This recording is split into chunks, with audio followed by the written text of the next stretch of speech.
When you play the Game of Thrones, you Subscribe and like. or you die. There is no middle ground. Alright, hello YouTube, welcome back to the Grease Goblins YouTube channel. In today's video, we're going to be talking about where do I think Jorah Mormont is going to go and kind of what his end story is looking like. But before we get into the video, if you guys would like to subscribe, like, and comment for more of this type of content, please do. It helps the channel grow and reach other people that might like this content, like maybe you. And let's get into it. So Jorah Mormont is a character that I think is actually going to have a very similar end to the way he was on the show.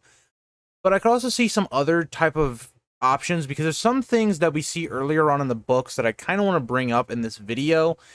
But I think Jorah Mormont is going to survive the Battle Marine because right now him and Tyrion have kind of convinced the Second Sons to go over to Dany's side again and to attack the Yunkish. Jorah is leading this battle, or at least this army that is going to attack the Yunkish, and I think he will survive this battle. I don't really see the point of keeping Jorah around just to have him die in a battle before Dany even gets there. So I think he definitely will survive. I think Jorah is going to be around at least until... I would say he's going to survive to at least when they go into Westeros, or at least Dany goes into Westeros. And I do think Dany is going to take Jorah back. I think after going through, the slavery and all that, just to, get back to her, bringing her Tyrion and stuff like that, I think she will keep him this time. I'd hope she would, because the thing in the show and the reason she doesn't keep him, and they have that whole grayscale thing that they give to Jorah in the show, was because the actor was doing another show or movie or something, and he wasn't actually available to film. But yeah, that's why that happened. I don't think that's gonna happen in the books, or nothing like that is gonna happen in the books. I think Jorah will be with her the entire time. I think Jorah is inevitably going to die fighting the others. I just think that's a really good and poetic ending for Jorah, as his father was always doing that and was one of the biggest proponents against the others and trying to get the country better prepared for this threat. So I think that's a good way for his character to go. But talking about where Jorah will be specifically until we get to that point, I think most of Winds is going to be Jorah, and all of Dany's party kind of going throughout Essos and just kind of conquering and getting ready to go to Westeros. Because I think what's going to happen is by the end of the book, I think the best possible chapter that George could do for the end of Winds would be either Dany kind of sailing to Westeros, where we have this chapter and she's going to Westeros, or we have it where she's landing in Westeros. That's the last chapter where it kind of ends on, and then she touched her first time in Westeros. I think that's where Jorah will be. I think he'll just be one of her main advisors and one of her generals, just in that area. And I think that will continue into A Dream of Spring, which will be kind of focused more on the others, and also trying to get rid of, I'm assuming Aegon will be in power when she lands. I just think that makes the most sense. I think with the idea of the Mummer's Dragon, which we get, with Quaithe, I think that Aegon will take it. He'll be kind of as this hero type figure, and then Dany will come in and have to deal with kind of people treating her like an outsider, kind of how she is in Meereen, where she's going to have to kind of just, I would assume, just conquer Westeros. And I think Jorah will be there with her and trying to give her good counsel. Jorah is an interesting character because in the books, he's a lot different than in the show. The show, he comes off as being someone that's very charismatic. He's not, he's pretty good looking, especially, and he's not good looking in the books. And he comes off as being just someone that is just in love with Daenerys. The books, it's a lot different.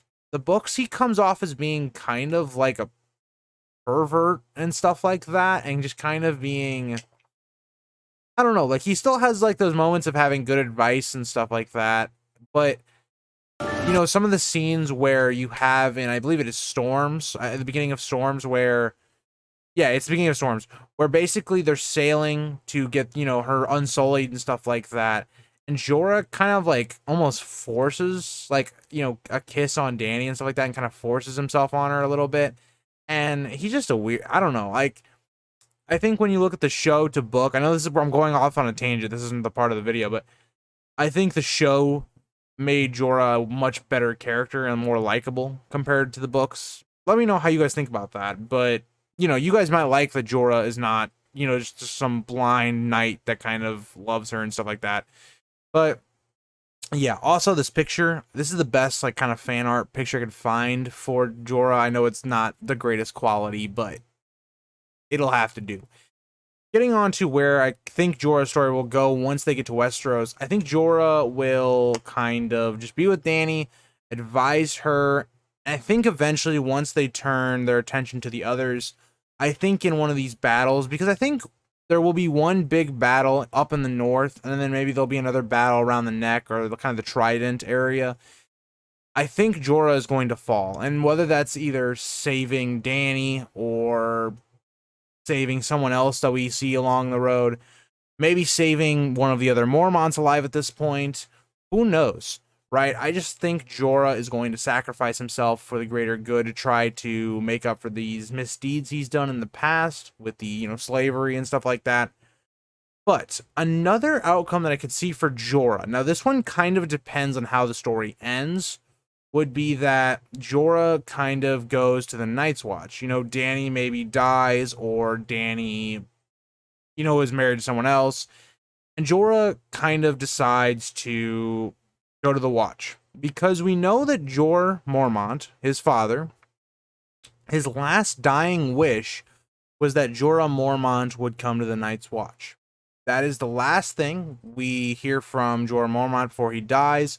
And Samwell knows this, so maybe the next time Sam, or if Sam and Jorah ever meet, Sam tells him that, and Jorah actually ends up on the wall.